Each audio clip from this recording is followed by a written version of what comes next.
여러분 사랑하시죠? 예. 여러분 사랑하신다는 고백이 정말 하나님께서 원하시는 그 귀한 사랑인 줄 믿습니다. 저는 여러분과 함께 사랑하면 얻게 된다. 여러분 사랑하면요 얻게 되고요, 사랑하면 알게 됩니다. 그래서 유행가에도 사랑하면 알게 되지, 이런 유행가 가사가 있더라고요. 여러분 여자들이 참 고생이 많습니다. 여자들은 어디를 가나 일이 많아요. 그래서 집에서도 일이 많고, 교회 와서도 일이 많고, 나가서도 일이 많고, 일이 많은데, 교회에서도 항상 이렇게 부엌에 가서 일이 많은데, 여자들이 가장 맛있게 먹는 밥은 어떤 밥이죠? 남이 해주는 밥이랍니다. 남이 해주는 밥은 다 맛있대요. 여러분 그래서 여러분 집에서 가끔씩 남편분들이 밥을 하시면 좋습니다. 그러면은 누가 행복해요? 아내가 행복하고, 아내가 행복하면 또 어떻게 될까요? 자기도 행복해져요. 그게 가만히 있는 게 아니라 돌아옵니다. 또 이렇게 아내가 행복해지면 그 행복이 또 남편에게도 돌아옵니다. 그래서 현명한 남편들은 가끔씩 밥을 해주는 것이 현명한 남편입니다. 그런데 오늘 이 말씀에 보니까 대단한 말씀이 써져 있습니다. 오늘 10절의 말씀에 우리가 건축하지 않은 크고 아름다운 성을 하나님이 얻게 하시고, 밥만 주시는 게 아니라 내가 안 한 밥을 먹어도 참 행복한데, 오늘 성경의 말씀에는 내가 건축하지 않은 성읍을 하나님이 얻게 하시고, 우리가 수고하여 채우지 않은 물건이 가득한 집을 얻게 하시고, 우리가 파지 아니한 우물을 얻게 하시고, 심지 아니한 포도원과 감람나무를 우리에게 얻게 하셔서 배부르게 하실 것이다. 할렐루야. 여러분 이런 수지 맞으시기를 주의 이름으로 축원합니다. 얼마나 귀한 말씀입니까? 여러분 집 져보셨습니까? 다 지어진 집을 사셨겠지만, 누군가가 자기의 집을 계획하고 집을 짓는다는 것은 굉장히 신경 쓰고 굉장히 그것에 열심을 내지 않으면 힘든 일입니다. 저는 어렸을 적에 저희 아버지가 이 집을 짓는 일을 하셨기 때문에 가끔씩 제가 중학생인데도 불구하고 아버지를 따라서 가가지고 집 짓는 일을 이렇게 도와드리곤 했어요. 참 힘든 일입니다. 그런데 하나님께서 오늘 말씀에 네가 짓지 않은 집을 너에게 줄 것이다 라고 약속하고 계십니다. 그뿐입니까? 여러분 새 집으로 이사가서 집을 채우거나 이사를 해가지고 물건을 정리하는 일 얼마나 어려워요. 정말 힘든데 내가 채우지 않은 집을 주시겠다라고 하나님이 약속하세요. 얼마나 놀라운 말씀입니까? 게다가 고대에는 우물을 파는 기술이 있으면 대단한 기술이었습니다. 그래서 아브라함도 야곱도 우물을 파는 기술이 있었던 사람들이었습니다. 우물을 파는 일은 여러분 물이 어디 있는지 아는 것도 힘든 일이었지만, 그것을 안다고 할지라도 그 우물을 파려면 보통 어떻게 해요? 사막에서 5m, 10m, 15m를 파서 내려가야지 물을 조금 얻을 수 있는데, 그것도 판다고 해서 다 나오는 것이 아니라 몇 군데를 파야지 하나 성공할까 말까 하는 우물이라는 거예요. 그래서 우물을 가지고 어떻게 했어요? 목자들이 싸운 일, 애색, 신나 이렇게 하면서 싸운 일들이 많이 성경에 기록되어 있습니다. 근데 하나님께서는 이 우물을 주시겠다라고 말씀하고 있고, 포도원과 감람나무를 얻게 하사 배부르게 하실 것이다 라고 약속하고 있는 것입니다.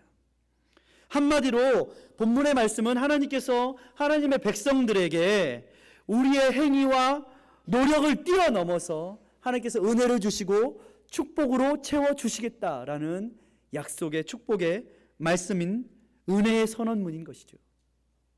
얼마나 놀라운 말씀입니까? 하나님의 축복은요 선물로 주어지는 것입니다. 하나님의 은혜는 선물로 주어주시는 것입니다. 여러분 이 은혜로 풍성하시기를 주의 이름으로 축원합니다. 우리가 계획하고 우리가 노력하고 우리가 판 것보다 하나님은요 항상 더 채워주시는 하나님이십니다. 이것이 모두 다 전적인 하나님의 은혜입니다. 그런데요, 이 은혜는 값없이 주어지는 것이지만 실제로는 값이 없는 것은 아닙니다. 누군가가 대가를 치러야 은혜를 입을 수 있습니다. 누군가가 집을 지어야 그 집을 우리가 가질 수가 있는 것이고, 누군가가 우물을 파는 고생을 해야지 그 우물의 물을 마실 수가 있는 것입니다. 누군가가 포도나무를 심고 가꾸는 노력의 농부의 수고를 해야지 그 열매를 먹을 수 있는 것이고, 누군가가 감람나무를 심고 가꾸어야 그 열매를 따먹을 수 있는 것입니다. 그것이 아무도 노력하지 않았기 때문에 거저 주어진다는 것이 아니에요. 주님께서 주시는 은혜는 값이 없는 것이 아니라 그 값을 매길 수가 없는 것이기 때문에, 우리가 그 값을 어떻게 치를 수가 없는 것이기 때문에 그것은 우리에게 공짜로 주어질 수밖에 없어요. 주님께서 우리에게 은혜를 주시기 위하여서 주님께서는 하나밖에 없는 아들 독생자 예수 그리스도를 십자가에 못 박으셨습니다. 값이 없는 것이 아니라 값이 너무 커서 매길 수 없는 것으로 우리에게 주신 것입니다. 또한 이러한 일들을 위하여서 누군가는 우리의 삶 가운데도 교회를 위하여서, 또 가정을 위하여서, 한 끼 밥을 위하여서도 아내가, 남편이, 또 그 누군가가 희생을 치르고 열심히 최선을 다하였기 때문에 오늘 우리는 지금 이 축복을 누릴 수 있는 것이죠. 이것을 잊지 말아야 합니다. 사람이 어릴 때에는요, 어린아이는요, 자기가 받는 사랑, 축복을 너무 당연시 여깁니다. 내가 왜 사랑을 받는지, 왜 우리 엄마 아빠는 내가 원하고 바라기만 하면 다 해주시는지 알지 못해요. 그것을 너무 당연시 여겨요. 그런데 성숙한 사람일수록, 철이 든 사람일수록 자라서 우리 어머니, 아버지가 그 축복과 그 사랑을 주기 위해서 얼마나 고생해야 하는지, 얼마나 나가서 수고해야 하는지, 얼마나 눈물을 흘려야 하는지 자녀들은 압니다. 성숙한 자녀들은 그것을 안다는 거예요. 어린아이도 행복합니다. 천진난만하고 행복합니다. 그러나 진정한 행복은 이제 자라서, 그 아이가 자라서 아버지의, 어머니의 고난과 어려움과 수고를 알아주고, 아, 우리 아버지, 우리 어머니 나를 위하여서 이렇게 수고하셨구나, 나를 위하여서 이렇게 애쓰셨구나, 그 안에 눈물이 있었구나, 그 안에 수고와 땀이 있었구나 하는 것을 알아주는 자녀와 부모와의 관계가 있을 때에 거기에는 더 큰 감사와 더 큰 축복이 있기 마련입니다. 그렇습니다. 그러므로 믿음의 사람들은 처음에 하나님께서 우리를 왜 구원해 주셨는지, 왜 주님께서 우리에게 그 크신 은혜를 베푸시는지 처음에는 구원을 받고서도 잘 몰라요. 그러나 성숙하는 사람일수록 주님께서 베푸신 그 은혜와 사랑과 그 희생의 대가가 무엇인지 더욱 알아가고 깊이 알아감으로 우리의 삶을 그 이전에 철없던 어린아이의 신앙이 아닌 어린아이의 일을 버리고 오히려 성숙된 신앙으로 하나님을 기쁘시게 해드리고, 또 그 수고한 사람들을 사랑하고 인정해주는 사랑으로 자라가게 된다는 것이죠. 그러므로 우리의 삶 가운데는 무엇이 있어야 합니까? 사랑이 있어야 합니다. 주님께서는 이것을 다 우리에게 주시지만, 주님께서는 우리가 이 땅을 살아가면서 더 얻게 되고 더 알게 되려면 사랑하면 얻게 되고 사랑하면 알게 된다라고 말씀하시고 계십니다. 오늘 신명기 6장 5절은 제가 읽지 않았지만, 모세는 하나님의 말씀을 받아서 이 전쟁을 알지 못하고 광야의 삶을 알지 못했던 세대들에게 이렇게 권면하고 있습니다. 이스라엘에 들으라, 우리 하나님 여호와는 오직 하나인 여호와시니 너는 마음을 다하고 성품을 다하고 힘을 다하여 내 하나님 여호와를 사랑하라. 자녀들아, 여호와 하나님을 사랑하라. 여러분, 주님을 사랑하시길 바랍니다. 그것이 축복을 얻는 조건이고 비결입니다. 이전에는 알지 못하였지만, 이전에는 우리가 받는 축복을 너무 당연시 생각했지만, 우리가 신앙이 자랄수록 아버지의 그 사랑을 알아야 합니다. 또 우리가 신앙이 자랄수록 우리 엘림 교회를 위하여서 수고하고 희생한 모든 믿음의 사람들의 수고를 우리가 알아야 합니다. 기억해야 합니다. 그래서 주님께서는 오늘 말씀을 통하여서 이 모든 축복을 얻으려면 어떻게 하라? 사랑하라 라는 조건으로 말씀하십니다. 사랑하면 어떻게 해야 할까요? 저는 두 가지로 여러분과 은혜를 나누고자 합니다. 사랑하면 조심하고 잊지 않습니다. 오늘 12절 말씀을 보십시오. 너는 조심하여 너를 애굽 땅 종되었던 집에서 인도해내신 여호와를 잊지 말고. 여호와 하나님께서 얼마나 크신 은혜와 사랑을 베푸셨습니까? 조심하라는 거예요. 잊지 말라는 거예요. 여러분, 조심해야 합니다. 우리가 풍요로워지고, 우리가 고난이 없어지고, 우리가 간절하고 절박했던 그 모든 문제들이 없어지면 사람들은 교만해집니다. 마치 내가 받는 축복과 내가 누리고 있는 이것이 너무나도 내가 잘나서 당연히 누리는 것처럼 교만해집니다. 오카는 목사님은 이런 책을 썼습니다. 전쟁을 모르는 세대를 위하여 라는 책을 썼습니다. 이 책은 사사기의 말씀을 강의하는 말씀의 책입니다. 그런데 이 오카는 목사님은 전쟁을 아는 세대와 알지 못하는 세대의 차이점을 설명하면서 이스라엘의 역사를 보면 전쟁을 알지 못하는 세대가 하나님을 잊어버리고 목이 곧아서 경거망동하여서 전쟁을 알지 못하고 또 그것에 교만한 세대가 나라를 말아먹은 역사이다. 이렇게 썼어요. 사사기를 말씀을 하면서. 그래서 사사기 3장 1절에 이렇게 말씀하고 있어요. 금방 사사기 3장 1절에는 뭐라고 말씀하고 있냐면, 여호와께서 가나안 전쟁을 알지 못한 이스라엘을 시험하시려 하시며 이스라엘 자손의 세대 중에 아직 전쟁을 알지 못하는 자에게 그것을 가르쳐 알게 하려 하사 남겨두신 열국은, 이렇게 하면서 성경이 말씀하고 있어요. 강경한 어조로 오카는 목사님은 전쟁을 모르는 세대가 나라를 말아먹었다라고 말하면서, 그러면서 조심하라, 기억하라 라고 말하는 거예요. 여러분, 이 세대가요, 잘 사는 세대입니다. 근심과 걱정이 없는 세대입니다. 그러나 근심과 걱정이 없는 세대일수록 하나님을 몰라가는 세대입니다.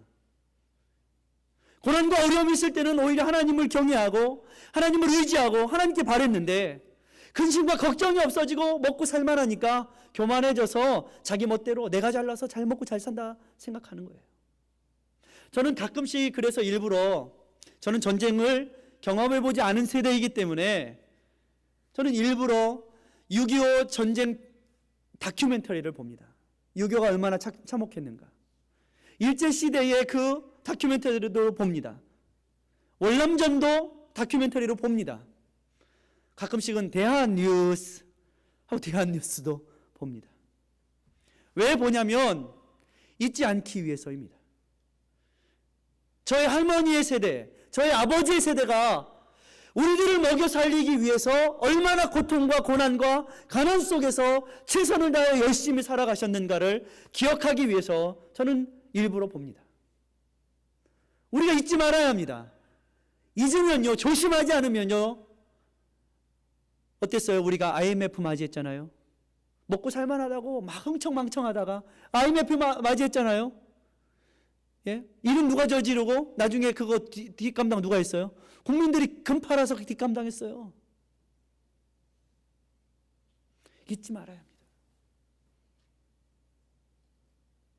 우리가 하나님께서 주신 축복, 이것을 너무나도 당연하게 여기면 이 축복이 누군가의 희생, 예수 그리스도의 희생, 그리고 교회를 세우기 위해서 누군가 희생한 그 희생 때문에, 그 열심 때문에 이 교회가 또 우리의 삶이 이렇게 지금 축복을 얻고 있다는 것을 잊어버리면 타락하게 되고 망하게 되는 것입니다.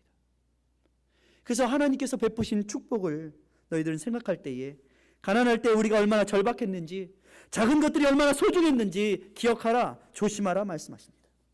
너희들이 부할 때에 차고 넘치면 사람들은 귀한 줄 모르고 낭비하고 교만해지기 때문에 하나님께서 허락하신 모든 일들에 감사할 줄 모르게 될까 봐 너희들은 부할 때에 하나님을 기억하라. 목이 고다지지 않고 교만해지지 않도록 하나님을 기억하라. 조심하라라고 말씀하십니다. 교만과 사치가 우리를 삼키지 못하도록 스스로 조심하라라고 말씀하십니다. 혼란의 날에 고난과 어려움을 당할 때에 우리의 마음이 하나님을 향하여서 이번 한 번만 도와주십시오라고 언제나 얼마나 간절히 외쳤는지 그날을 기억하라. 너희들이 애굽에서 고난받을 때, 종살이할 때 주님을 향하여서 부르짖었던 그때를 기억하라. 주님께서 말씀하십니다.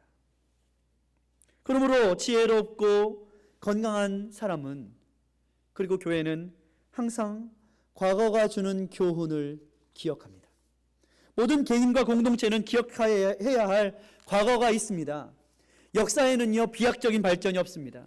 중간에 과정을 없이고 그냥 슉 뛰어 넘어가지고 발전하는 법이 없다는 거예요. 반드시 과정을 거쳐야 되는 거예요. 그 과정을 통해서 우리는 반드시 배워야 합니다. 우리 가운데도, 우리의 개인의 삶 가운데도, 우리의 교회의 역사 가운데도 사실 힘들고 어려웠던 과거가 있습니다. 그것을 통해서 우리는 배워야 합니다. 과거를 통해 배워야 미래가 있는 것이기 때문에 그렇습니다. 그러므로 과거는 현재에 유익을 주고 미래를 열어갈 수 있는 과거가 되어야 합니다. 또한 모든 일을 행할 때에 그 과거의 역사를 기억하면서 다시는 반복되는 잘못이 없도록 우리는 조심해야 한다라고 성경을 말하고 있는 것입니다. 이것이 주님을 사랑하는 마음이에요. 주님을 사랑하면, 형제를 사랑하면 경거망동하지 않습니다. 교만해지지 않습니다. 이스라엘은 과거에 하나님이 아닌 다른 신들을 섬겼다라고 14절에 고백하고 있어요. 오늘 본문의 말씀 14절에 너희는 다른 신들, 곧 사면에 있는 백성들의 신들을 쫓지 말라라고 모세를 통하여서 경계하고 있습니다. 각자가 자기의 욕심을 따라, 자기의 신들을 따라 사람들이 살았더니 이스라엘 백성들이 마음이 나누고 생각이 나뉘어서 결국에는 욕심에 이끌린 마음으로 하나님보다는 우상을 섬겨서 망하게 되고 고난을 당하게 되었어요. 모세는 이것을 분명히 기억하고 있어요. 모세는 백성들에게 하나님께서 역사하신 이스라엘의 그 역사, 구원하신 그 이스라엘의 역사, 홍해를 가르친 그 역사를 기억하게 하시면서, 광야의 길을 지나게 하신 그 역사를 기억하게 하시면서 미래를 풍요롭게 열어가려면 반드시 그때에 하나님께서 어떻게 하셨는지 기억하라라고 말씀하고 있어요. 우리는요, 반복되는 잘못된 습관들, 이것들이 쓴뿌리가, 우리의 삶의 쓴뿌리가 되지 않도록, 그것이 쓴뿌리가 되면요, 그것이 나중에는 견고한 진이 돼서요, 삶이 자꾸 똑같은 일들이 계속 반복됩니다. 여러분, 쓴뿌리가 있으면요, 이것이 견고한 진이 되면요, 씨앗이 싹을 내지 못해요. 자라지 못해요. 우리 마음속에 있는 그러므로 돌짝들을 어떻게 해야 돼요? 날마다 갈아엎어야 합니다. 우리 가운데 있는 가시밭과 가시가 같은 찌르는 마음들을 어떻게 해야 돼요? 다 제거해야 합니다. 우리 마음속에 있는 이 단단히 굳어진 심령들이 다 성령으로 갈아엎어져야 합니다. 그래서 열매 맺어야 하는 것입니다. 모세는 16절 말씀에 너희가 마사에서 시험한 것 같이 너희의 하나님 여호와를 시험치 말고라고 말하고 있습니다. 마사가 무엇입니까? 마사는 무리바 사건을 말하고 있습니다. 출애굽기 17장 1절에서 7절 말씀, 또는 민수기 20장 1절에서 13절에 이 마사, 무리바의 사건을 성경 말하고 있는데, 이 무리바에서 백성들이 여호와를 시험했어요. 여러분, 시험은 누가 하는 것이죠? 백성이 하나님을 시험하면 됩니까? 하나님이 백성을 시험하셔야 되잖아요. 하나님이 백성을 시험하시고 하나님의 백성을 훈련시키시죠. 그런데 백성들이 하나님을 시험했다라고 성경은 기록하고 있어요. 무엇이에요? 백성들이 하나님께 대적했어요.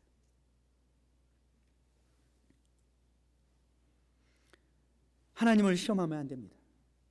하나님이 우리를 시험하시고 훈련시키셔야지 내가 주인 되고 내가 권리 있다고 판단하고 불평과 원망으로 그들은 어떻게 했어요? 하나님 앞에 대적했어요. 그래서 사도 바울도 후에 고린도 교인들에게 그렇게 말했어요. 얀네와 얀브레가 모세를 대적한 것 같이 기억시키면서, 또한 그때의 고라당이 이스라엘 백성들을 음란으로 빠뜨려 멸망한 것 같이 라고 기억하면서 너희들은 하나님을 시험치 말라 라고 고린도 교인들에게 말했습니다. 우리 출애굽기 17장을 한번 다 같이 찾아봤으면 좋겠습니다.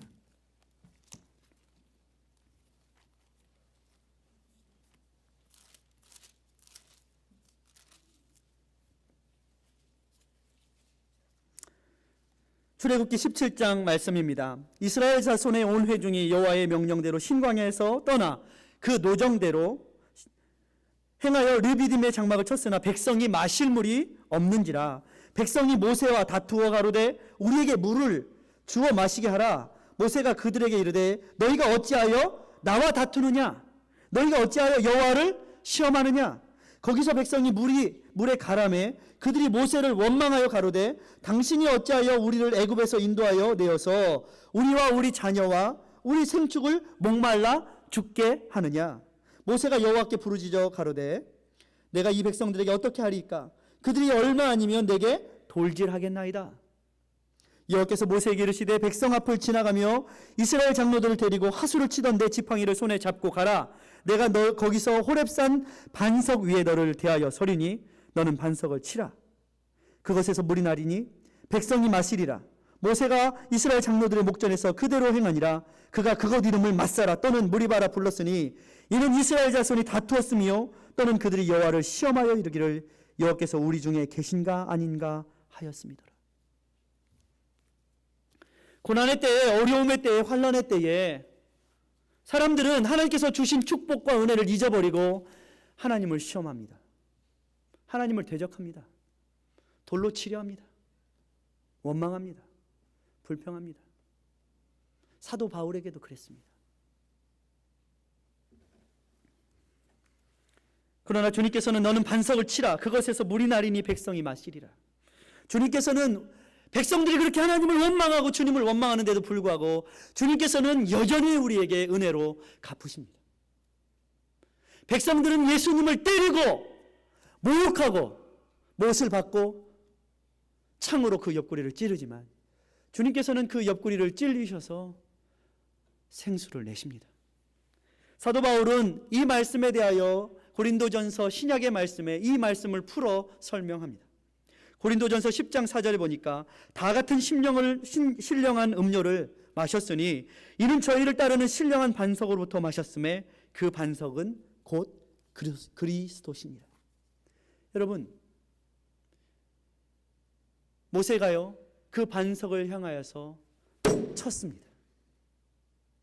그런데 그 반석은 예수 그리스도시니라. 주께서 맞으심으로 반석에서 생수를 내셨다. 우리가 주님을 때렸는데, 주님을 찔렀는데, 주님을 모욕했는데 주님께서는 우리의 모욕을 모욕대로 갚으지 않으시고 주님은 반석에서 생수를 내셨다. 주님께서 찔리심으로, 주님께서 맞으심으로 우리에게 생수를 내셨다라고 성경은 기록하고 있는 것입니다. 그러므로 우리의 삶 가운데 주님의 은혜를 기억해야 합니다. 주님을 대적하고 주님을 시험하는 삶이 아니라 주님께서 그럼에도 불구하고 우리를 향하여서 생수를 내신 그 은혜를 기억해야 된다는 것입니다. 조심하지 않으면 기억할 수 없습니다. 조심하지 않으면 우리는 늘 교만하여져서 주님을 금방 또 원망하고 또 주님의 세운 모세를 또 원망하고 대적하고 돌로 치려는 삶이 우리의 삶 가운데 있을 수밖에 없습니다. 그러나 주님께서는 반석의 생수로 우리에게 먹이시면서 조심하라, 기억하라, 역사를 통하여서 너희들이 기억해야 된다라고 말씀하고 있습니다. 그러므로 우리가 주 예수 그리스도에 세우신 그 은혜와 사랑을 기억해야 될 줄 믿습니다. 또한 교회를 세우시기 위하여서 주께서 반석되시고 그 믿음의 반석에 교회를 세우시고 수많은 믿음의 선진들과 또 믿음의 사람들을 통하여서 우리 엘림교회를 세우신 그 수고를 잊지 말아야 합니다. 우리 엘림교회 이제 19년 됐습니다. 19살. 엘림교회의 19년 역사 가운데도 수많은 고난과 어려움과 또한 많은 사람들의 희생과 수고가 있었습니다. 잊지 말아야 합니다. 여러분, 축구 국가대표 감독, 야구 감독 여러분 아시죠? 축구 국가대표 감독하고 축구 국가대표들하고 축구를 하면 누가 이길까요? 누가 이기죠? 선수들이 이기죠. 선수들이 이기죠. 선수들이 이기는데도 불구하고 여러분 축구 누가 더 잘해요 지금은? 선수들이 더 잘하죠. 그러나 선수들은 누구한테 배워야 되죠? 감독한테 배워야죠. 왜 감독한테 배우죠? 삶의 축구의 연륜과 경험을 통해서 축구를 지금 축구는 잘 못하지만 축구에 대해서는 훨씬 더 많이 아는 거예요. 교회도 마찬가지인 거예요. 그래서 우리가 어떻게 해야 돼요? 장로님들께 배워야 되는 거예요. 여러분, 교회의 역사를 통해서 우리가 어른들에게 배워야 하는 것입니다. 르호보암이 소년들을 의지했다고 그랬어요. 소년들을. 원로들을 의지하지 않고 원로들의 말을 듣지 않고 르호보암이 그래서 타락하게 된 거예요. 성경에는 분명히 역사를 통해서 우리에게 가르치시는 것이 있습니다. 그러므로 우리는 어떻게 해야 돼요? 과거를 통해서 그리고 경험이 많은 사람들을 통해서 교회가 또한 잊지 말고 배워야 한다는 것입니다. 두 번째는 이것입니다. 주님께서는 우리에게 새롭게 행하라 라고 말씀하고 있습니다. 새롭게 하는 것이 무엇일까요? 새롭다라는 것은요, 이전의 것들은 싹 없애버리고 새 것으로 한다 이런 뜻이 아닙니다. 실제로는 새롭게 한다는 의미의 성경적인 의미는 무엇이냐면 죄악으로 오염된 부분들을 회복한다라는 뜻입니다. 우리가 죄악으로 오염되었잖아요. 타락했잖아요. 그런데 하나님께서는 원래 우리를 만드실 때 보시기에 좋았더라라고 말씀하셨어요. 그리고 그렇게 만드셨어요. 오늘 말씀에도 보니까 뭐라고 그랬어요? 여호와의 보시기에 정직하고 선을 일을 행하라 라고 말씀하고 있어요. 여호와의 보시기에 좋은 일을 행하라 라고 말씀하고 있어요. 그것은 무엇입니까? 우리의 죄악과 과거의 잘못과 우리의 부족함들을 어떻게 하라고요? 회복하라. 정결함으로 회복하라. 누룩을 제거하고 원래 하나님께서 만드신 창조하신 그 모습을 회복하라. 여러분, 이 회복의 길은 무엇입니까? 사랑으로 회복될 수 있습니다. 주님께서 그것을 가르쳐 주셨어요. 사랑으로만 회복될 수 있다. 새 계명을 너희에게 주노니 서로 사랑하라. 내가 너희를 사랑한 것 같이 너희도 서로 사랑하라. 너희가 서로 사랑하면 이로써 너희가 내 제자인 줄 알미니라. 여러분, 사랑이 무엇일까요? 세상의 사랑은요, 좋을 때만 사랑하는 것이에요. 나한테 잘할 때만 사랑하는 것이에요. 그리고 내가 보고 싶고 내가 좋은 것, 그것만 사랑하는 것이에요. 그래서 신혼 때는 어때요? 신혼 때 세상이 달라 보이지 않습니까? 3개월 살면 또 세상이 그런데 또 달라 보이기 시작합니다. 제정신으로 돌아오는 것이죠. 그런데 원래는요, 그게 정상이에요. 예? 그게 정상이에요. 예? 신혼 때에는 제정신이 아니었기 때문에 그렇지 3개월, 6개월이 지나서 그게 진짜 정말 제정신인 거예요. 그런데 그 제정신으로 어떻게 해야 돼요? 사랑해야 됩니다. 살다 보면요, 어때요? 처음에는 눈이 멀어서 다 좋아 보이다가 조금 6개월 정도 지나면요, 그 좋아 보이던 것이 좋지 않은 것으로 변해요. 그렇지 않습니까? 그런데 그때부터가 진짜 사랑의 시작입니다. 좋을 때만 사랑하는 것이 아니라 그때부터 아, 저 사람이 저런 단점도 있고 저런 부족함도 있구나. 그러나 그 단점은 또 다른 면에서 나에게도 있구나. 그리고 서로 그 단점과 부족함을 메꿔가는 것. 그리고 서로 이해해가는 것. 그때부터 진짜 사랑이 시작됩니다. 그러므로 사랑은 잠시 잠깐 눈이 멀어가지고 세상이 달라 보이는 좋은 것만 사랑하는 것이 예수님이 말씀하시는 사랑이 아니라 고난이 있을 때, 희생이 있을 때, 아플 때, 참기 어려울 때도 참고 견디고 사랑하는 것. 이것이 주님께서 말씀하시는 진정한 사랑이라는 것이에요. 그래서 이 사랑을 할 때에 진정한 축복을 얻게 된다. 어떤 축복? 우물도 얻게 되고 감람나무도 얻게 되고 성도 얻게 되는 축복을 하나님이 주시겠다라고 말씀하고 있는 것입니다. 여러분, 슬플 때나 기쁠 때나 병들고 아플 때에도 사랑하시겠습니까? 할렐루야. 여러분 뭐라고 대답하셨어요? 결혼식장에서는요 다 눈이 멀어가지고 예! 뒤도 안 돌아보고 예! 그렇게 얘기해요. 근데 삶을 살아보면 정말 병들고 힘들고 아플 때, 요즘에요 결혼하는 청년들이 많아요. 이번 주에 우리 김하순 집사님 우리 아들 상훈 형제 결혼하지 않습니까? 여러분 얼마나 귀한 결혼입니까? 여러분 기억하고 축복해 주시고 기도해 주십시오. 한 가정이 하나님 앞에 아름답고 귀하게 서는 것이 이 세대를 이길 수 있는 길입니다. 그럼 우리 기도해야 합니다. 요즘에 계속 청첩장이 날라와요. 저희 교회로 가르쳤던 청년들이 이제 결혼을 하기 시작하는 것이죠. 여러분, 그런데 이 청년들의 결혼식을 생각하면서 저는 결혼식에 갈 때마다 그것을 생각합니다. 아플 때나 슬플 때나 사랑하겠습니까?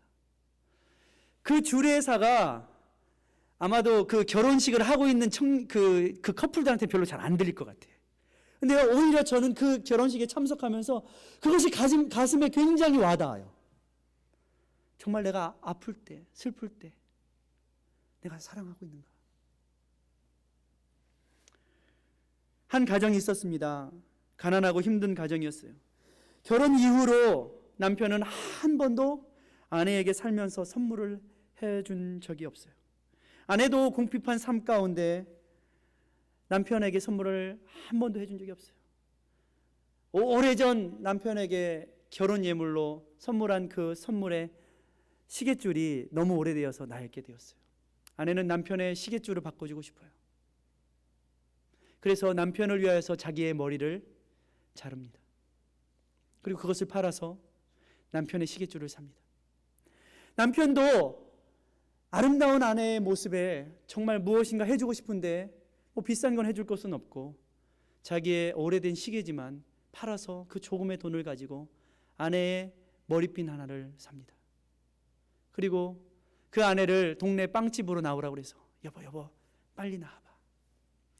근데 아내는 머리에 스카프 두건을 하나 쓰고 나타났어요. 아내가 멋을 부리고 나왔나 보다 그랬는데 실제로 알고 보니까 아내는 남편을 위하여서 자기 머리를 잘라서 시계줄을 사고 남편은 자기의 시계를 팔아서 아내의 머리핀을 삽니다. 우리 인생이 그렇지 않겠습니까? 별거 아니지만 우리 인생 가운데 힘들고 어려울 때에도 아내를 사랑하는 것, 남편을 끝까지 사랑하는 것, 이것이 바로 우리의 힘으로는 우리의 능력으로 할 수 없는 것이지만 그래서 예수의 사랑과 은혜를 배울 때에 비로소 우리의 삶 가운데 그런 사랑을 시작할 수 있는 것이지요. 그러므로 우리는 어떻게 해야 돼요? 해 아래 새 것이 없어요. 여러분, 해 아래 새 것이 있습니까? 아니에요. 진정한 새 것은 무엇이냐면 우리 가운데 있는 과거의 그 부족한 모습들을 자꾸 예수님의 사랑으로 고치고 바꿔서 하나님의 그 사랑을 회복하는 그것, 이것이 진정한 사랑이고 회복이고 하나님을 기쁘시게 해드리는 사람입니다. 여러분, 여기 앉아있는 사람들 저를 비롯해서 다 부족합니다. 다 연약한 모습들이 다 있어요. 그러나 여러분, 우리 끝까지 포기하지 맙시다. 서로 사랑할 때에 우리 끝까지 포기하지 맙시다. 여러분, 옆에 분과 함께 손을 잡고 인사 한번 했으면 좋겠습니다. 내가 끝까지 사랑할 거예요. 내가 당신을 끝까지 사랑하겠습니다. 포기하지 않겠습니다. 그렇습니다. 주님께서는 그 사랑, 끝까지 포기하지 않는 사랑을 우리에게 보여주셨습니다. 그리고 우리도 그렇게 사랑하는 것을 바로 주님께서는 주님을 기쁘시게 해드리는 삶이다. 주님은요, 질투하는 하나님이라고 그랬어요. 여러분, 다른 거 없어요. 주님께서는요, 딴 거 너희들 일 많이 해라, 해라 이런 거 원하시는 것이 아니라 그냥 주님을 끝까지 사랑만 해라. 그럼 내가 다 줄게. 여러분, 사랑하십시오. 끝까지 사랑하십시오. 그러면 주님께서는요, 여러분을 위하여서 이 모든 것을 축복으로 주시겠다 약속하십니다. 기도하겠습니다. 주님,